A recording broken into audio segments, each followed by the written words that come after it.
Radhe Radhe friends, माताओं और मेरी प्यारी बहनों। हमारे YouTube चैनल में आपका बहुत बहुत स्वागत है। बंधुओं, आज के इस वीडियो में वैशाख महात्म का 25वां अध्याय सुनेंगे, जिसे सुनने सुनाने से मनुष्य इस लोक के दुखों से मुक्त होकर स्वर्ग लोक में दिव्य देह प्राप्त करता है। महात्म सुनने के बाद आप हमारे चैनल को सब्सक्राइब करें व बेल के निशान को भी दबाएं, जिससे नए नए वीडियो के नोटिफिकेशन आपको सबसे पहले मिले। चैनल को शेयर व लाइक भी ज़रूर करें। श्रुतदेव जी कहने लगे, हे मिथिलापति, शंख ऋषि और व्याध उसको इस प्रकार देखकर बड़ी हैरानी से पूछने लगे कि तुम कौन हो और किस पाप से इस योनि को प्राप्त हुए हो और किस शुभ कर्म से तुम्हारी बुद्धि शुद्ध हुई है और अचानक तुम्हारी मुक्ति कैसे हो गई। शंख के इस प्रकार पूछने पर वह पृथ्वी पर दंडवत गिरकर सिर झुकाकर हाथ जोड़कर कहने लगा, मैं पिछले जन्म में कुसीद मुनि का पुत्र रोचन नाम वाला ब्राह्मण प्रयागराज का था। आसन, शयन, निद्रा, लोकचार्य व ब्याज लेना यही मेरा काम था। मेरी किसी के प्रति कोई श्रद्धा नहीं थी। इसी तरह मेरा बहुत सा समय व्यतीत हो गया। एक समय भगवान के प्रिय वैशाख माह में जयंत नाम का एक ब्राह्मण वहाँ आया और उस क्षेत्र में रहने वाले बहुत से हजारों स्त्री पुरुष उससे वैशाख माह की कथा सुनने लगे। सब लोग प्रातःकाल स्नान कर और मन लगाकर उसकी कथा सुनते थे।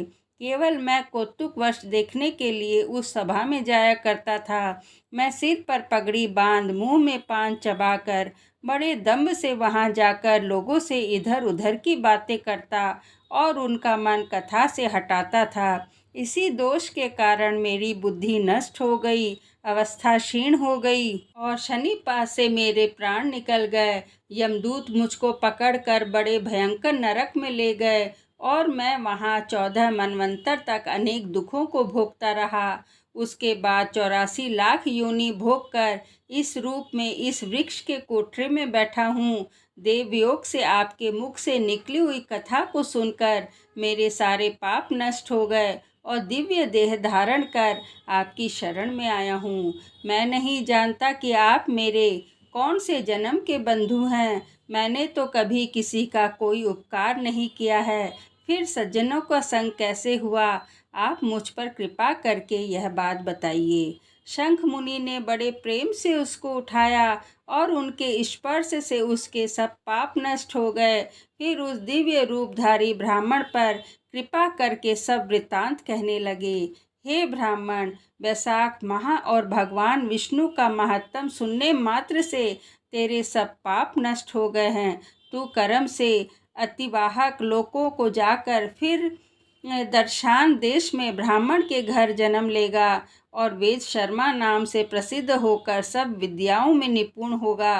प्रत्येक जन्म में तुझे जाति समृद्धि रहेगी और तुम संपूर्ण इच्छाओं को त्याग कर वैशाख माह में विष्णु के प्रिय धर्म को करोगे।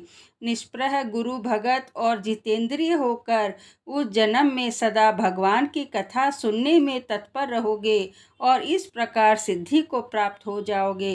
सब बंधनों से मुक्त होकर दुर्लभ मोक्ष पथ को प्राप्त करोगे।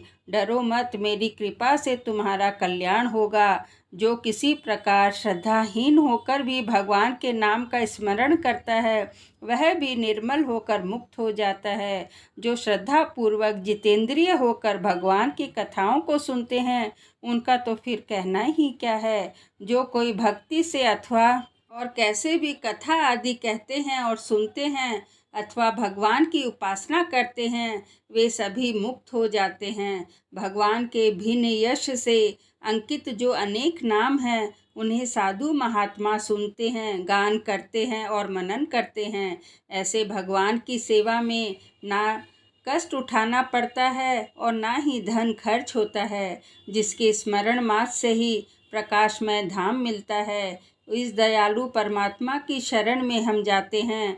तुम भी उस नारायण की शरण में जाओ। वैशाख माह के धर्म के कार्यों को करो, इसी से भगवान तुम पर प्रसन्न होंगे। ऐसा कहकर शंख मुनि चुप हो गए।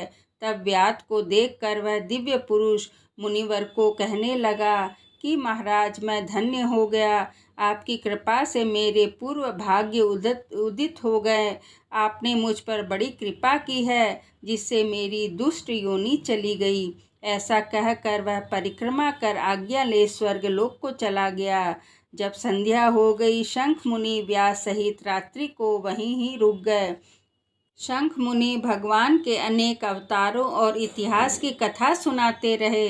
प्रातः काल में ब्रह्म मुहूर्त में उठकर शौच आदि क्रियाओं से निवृत्त होकर सूर्य उदय से पहले ही स्नान करके और संध्या वंदन अर्पण करके आदि करके व्याध को बुलाकर उसके सिर पर प्रकोष्ठ कर वेद से वादी वेद शुभदायक फल देने वाला राम 2 अक्षर का नाम उसे जपने के लिए दिया और शंख के कहने लगे, व्याध विष्णु के नाम अनेक पापों को दूर करने वाला है। इससे तुम निरंतर राम नाम का जाप करो। राम नाम का निरंतर जाप करना और वैशाख धर्म का पालन करने से तुम्हारा जन्म वाल्मीकि ऋषि के कुल में होगा और तुम वाल्मीकि नाम से प्रसिद्ध होगे। इस प्रकार यह सारी बातें व्याध को बताकर शंख मुनि दक्षिण दिशा को चले गए और व्याध उठकर स्वच्छ मन से उस मार्ग पर प्याऊ लगाकर वैशाख माह के धर्मों को करने लगा। वन के कैथ, पलस, जामुन आदि फलों को इकट्ठा करके श्रम से थके पथिकों को भोजन कराता। जूते, चंदन, छतरी, पंखा आदि से पथिकों आदि की सेवा करता। उनको बालू का बिछोना बिछा कर देता तथा स्वयं रात दिन राम नाम का जाप करने लगा। इस प्रकार जन्म बिताकर वाल्मीकि ऋषि के घर में जन्म लिया। उसी सरोवर के किनारे क्रेणु नाम के ऋषि तप करते थे।